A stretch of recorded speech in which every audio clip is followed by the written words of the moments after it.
Good morning, students. I hope you all are fine and in good health. Today, we are going to take up chapter number 14, Conditionals, from your grammar book. This chapter is actually an extension to your earlier chapter, Clauses. In the clauses, we learned about three different clauses: adjective clause, noun clause, and adverb clause. Now, this chapter is further an extension of adverb clause. In adverb clause, where we place conditions and frame sentences, we make conditional clauses. Now let's see the example and try to learn the chapter thoroughly. Take a look at these sentences at first. In the first sentence, if Alan does not study, he is sure to fail in the examination. Now in this sentence, Alan's passing condition depends upon his studies. If Alan does not study, he is sure to fail in the examination. So this is the conditional clause framed here. See the second example. Sometimes Mr. Scott feels that he could invent an elixir of youth. He would make all his old friends young again. Now this is again a condition where there is a bleak possibility. Things are unlikely to happen, but still an imaginary condition is placed. Sometimes Mr. Scott feels that if he could invent an elixir of youth, this is a possibility which is very bleak. He would make all his old friends young again. So this is the condition, but this condition is unlikely to happen, but still he is having imagination of that. So these kind of sentences where the one part of the sentence and the result of one part of the sentence depends upon the other, those are called conditionals. Now you have noticed this adverb clause in the above sentences serves different function. Now you are quite aware of this, that in this chapter these are the adverb clauses framed under the conditionals. Now they are conditionals since in each sentence the result depends on a condition. Now see, the result of one thing depends on a condition. If this happens, only then this could further go on. Now if Alan does not study, if Mr. Scott could invent, these are the adverbial clauses on conditionals. Now in this chapter further you will learn about different cases and the use of verbs also in different conditions, which kind of tense is to be used. See the first expression, to express a real possibility. Now we make use of conditionals in different cases. First is to express a real possibility, like we know the thing is about to happen. So this is a possibility, but we still place a condition. If you eat more, you will get indigestion. So this is a simple possibility. When you are eating more, you will get indigestion. If you get too fat, you will find it difficult to run. So you will find difficulty in running only in the condition when you are getting fat. If you get too fat, you will find it difficult to run. If nobody claims the stray dogs, we will keep it.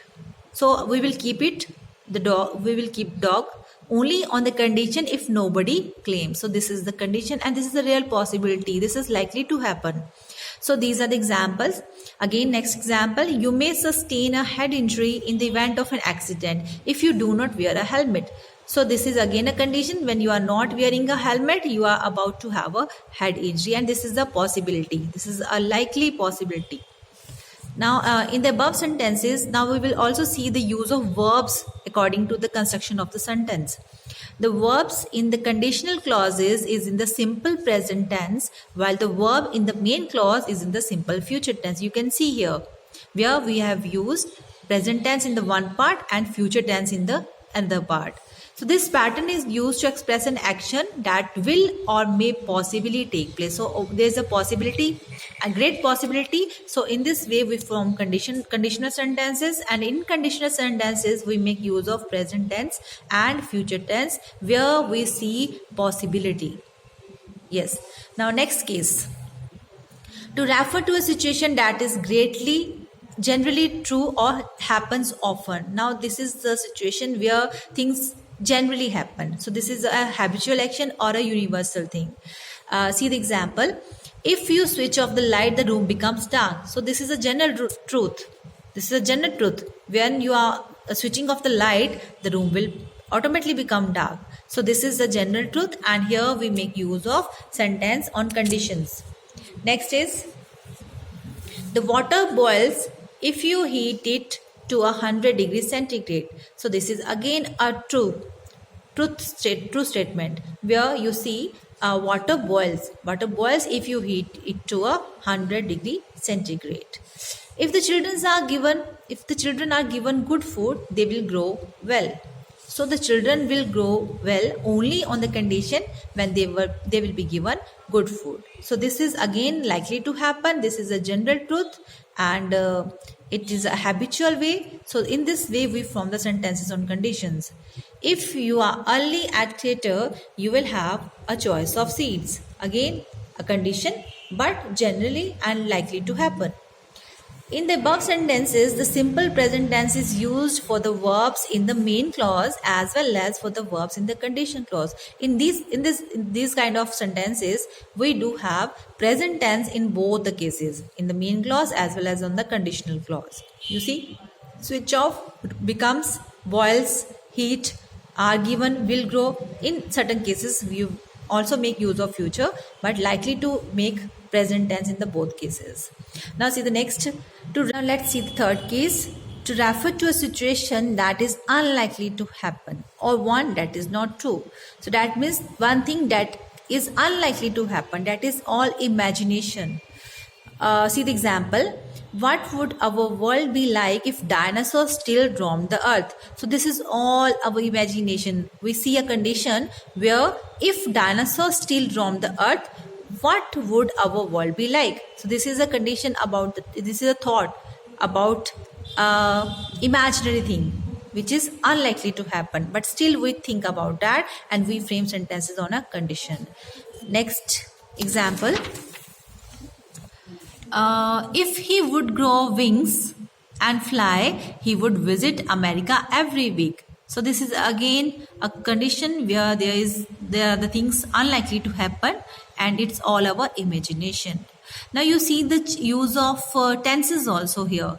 In the first example as well as in the second example, you could feel that he could grow wings and fly, and he would visit America every week. So when we are having imaginary things, unlikely things to happen, we make use of simple past tense in the one part, and in the other part we make use of modals. Modals could be would or could. Now in the next example, if wishes were horses, beggars would ride. That means if everything is possible, if there is a possibility of everything, the beggars would ride. That means beggars would have everything. If he were here, he would know how to deal with the problem. Again, this is a condition where we are having imaginary thing. If he were here, that means he is actually not here, but we are thinking if he were here, there is a great possibility he would know how to deal with the problem. So we are thinking about a situation which is unlikely to happen, but still we think about that.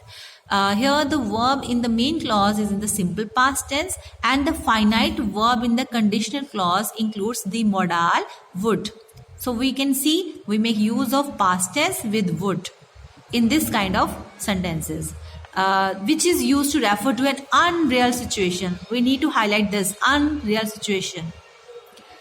Next is about the fourth condition, where we make use of such kind of sentences, and also the change of tenses. To refer to something which could have happened in the past but which did not actually take place. So when there is a condition where we think that this could happen, this could have happened, but actually did not happen. So this is the condition where we make use of tenses, past perfect tense as well as future perfect tense in the past form. Now see the first example and try to understand it better. Had we been at home, we would have caught the thief. So now this is a condition. This is the condition where we are thinking that this could have happened, but actually did not happen. We were thinking about that, but actually it did not happen. Had we been at home, that means if we were at home, we would have caught the thief. But actually in this condition, we were not at home, so we could not catch the thief. So had we been at home, we would have caught the thief. Now see the tense also. Past perfect tense is used here and future perfect tense in past form is used here. See the second example. If they had been able to predict the storm, many more lives would have been saved. Again, if they had been able to predict the storm, if they had predicted the storm, they would have saved many lives. Now see the tense also. Had been is used here. And along with this, you can see would have been saved. Now this is the future perfect tense in past form. Next example, Alan would not have got into the trouble with the teacher if he had listened to me.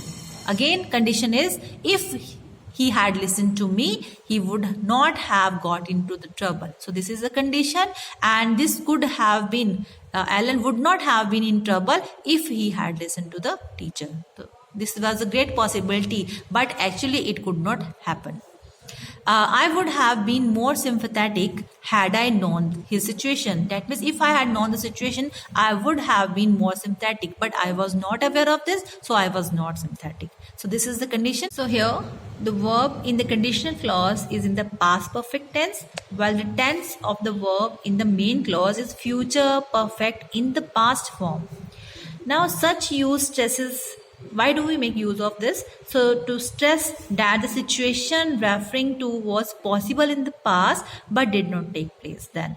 It was possible but did not take place. So this is the fourth case where we make conditional sentences.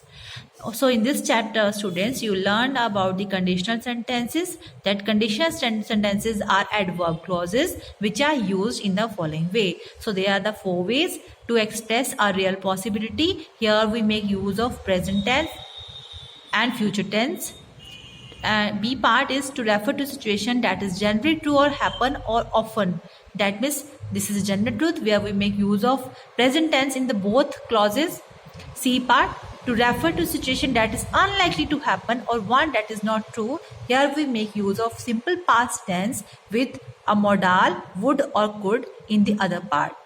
Then D part, to refer to something which could have happened in the past but did not take place. So in this condition we make use of past perfect tense and future perfect tense in the past form. So this is all about the conditionals. You will learn about the exercises and the chapter in your online class. For further queries, you can contact your teacher.